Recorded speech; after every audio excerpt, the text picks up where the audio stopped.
இந்த எக்ஸிட் போல் ரிசல்ட்டை நம்பலாமா? டபுள் கேம் ஆடுகிறதா ஊடகங்கள்? வணக்கம் நண்பர்களே.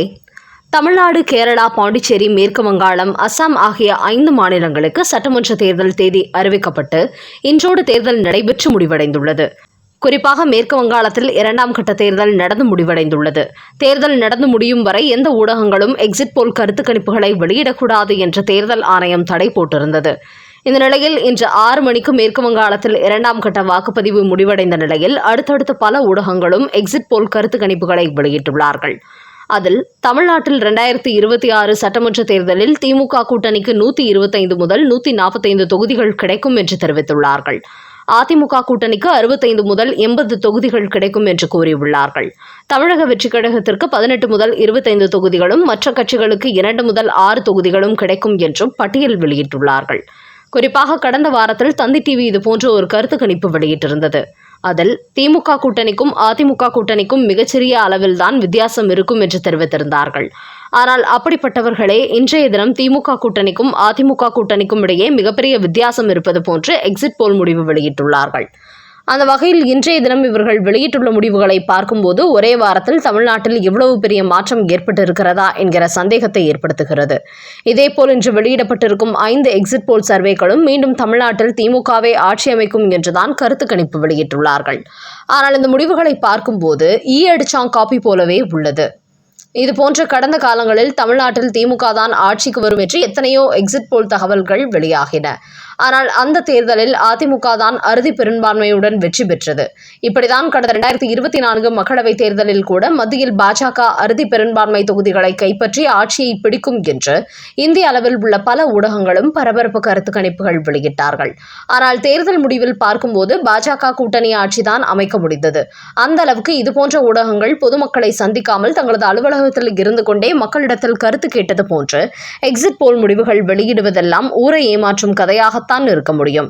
அப்படிதான் இன்றைய தினம் அத்தனை ஊடகங்களும் திமுகவை மிகப்பெரிய வெற்றி பெறும் என்பது போலவும் முடிவு வெளியிட்டுள்ளார்கள். அதோடு தமிழக வெற்றிக் கழகம் இன்னும் கிராமத்துக்கு செல்லவில்லை, நகர்ப்புறங்களில் மட்டுமே அந்த கட்சி திமுகவின் ஓட்டுகளை பிரித்திருக்கிறது என்றும் கூறியுள்ளார்கள். அதனால் இந்த கருத்து கணிப்பின் மீது இன்னும் யாருக்கும் பெரிதாக நம்பிக்கை வரவில்லை. இந்த முறை தமிழ்நாட்டில் எந்த கட்சியும் அறுதி பெரும்பான்மை பிடிக்க முடியாது, தொங்கு சட்டசபைதான் வரும் என்பதுதான் முக்கியத்துவம் வாய்ந்த அரசியல் புள்ளிகளின் கருத்தாக இருந்து வருகிறது. அப்படிதான் ஏற்கனவே சர்வே முடிவுகளும் வெளியாகி வந்தன. அதனால் இந்த எக்ஸிட் போல் தகவல்களை வைத்து எந்த முடிவுக்கும் வந்துவிட முடியாது. வருகிற மே மாதம் 4ஆம் தேதி ஓட்டுகள் எண்ணப்படும் போது வெளியாகும் முடிவுகள் தான் உறுதியானதாக இருக்க முடியும். அதனால் இதுபோன்ற கருத்து கணிப்புகளை நம்பி குழப்பமடையாமல் உண்மையான தேர்தல் முடிவுகளை அறிவிப்பதற்கு மே 4ஆம் தேதி வரை காத்திருப்போம். அடுத்த செய்தி. மேற்கு வங்காளத்தில் ஆட்சியை பிடிக்கப் போவது யார்?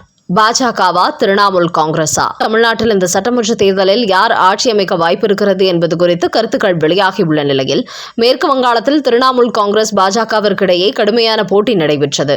அங்கு யார் ஆட்சியை பிடிக்க வாய்ப்பு இருக்கிறது என்பது குறித்த சர்வே முடிவுகளும் வெளியாகியுள்ளன. அதில் மேற்கு வங்காளத்தில் மொத்தமுள்ள 294 தொகுதிகளில் ஆட்சியை பிடிக்க 147 தொகுதி தேவைப்படுகிறது. கடந்த முறை மம்தா பானர்ஜியின் திரிணாமுல் காங்கிரஸ் அங்கு 223 தொகுதிகளை கைப்பற்றி ஆட்சியை பிடித்தது. இந்த நிலையில் இந்த தேர்தலில் பாஜக வெற்றி பெற வாய்ப்புள்ளது என்ற கருத்து கணிப்புகள் வெளியாகியுள்ளன.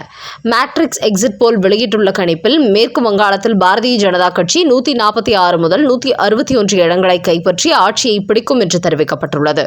திரிணாமுல் காங்கிரஸ் 125 முதல் 140 இடங்களை கைப்பற்றுவார்கள் என்றும் 2011 முதல் மேற்கு வங்காளத்தை ஆட்சி செய்து வரும் மம்தா பானர்ஜியின் சகாப்தம் முடிவுக்கு வரப்போகிறது. அவரது அரசியல் வரலாற்றிலேயே இது மிகப்பெரிய அதிர்ச்சி தோல்வியாக இருக்கப் போகிறது என்று தெரிவித்துள்ளார்கள்.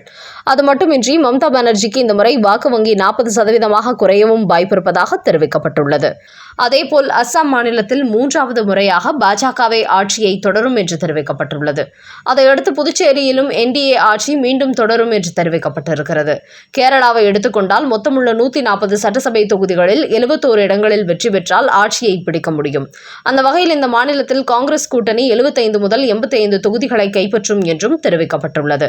தற்போது ஆட்சியில் இருக்கும் பினராயி விஜயன் மார்க்சிஸ்ட் கம்யூனிஸ்ட் 55 முதல் 65 தொகுதிகளில் வெற்றி பெறும் என்றும் பாஜக கூட்டணி 3 தொகுதிகளில் மட்டுமே கைப்பற்றும் என்றும் கருத்து கணிப்புகள் வெளியாகியுள்ளன.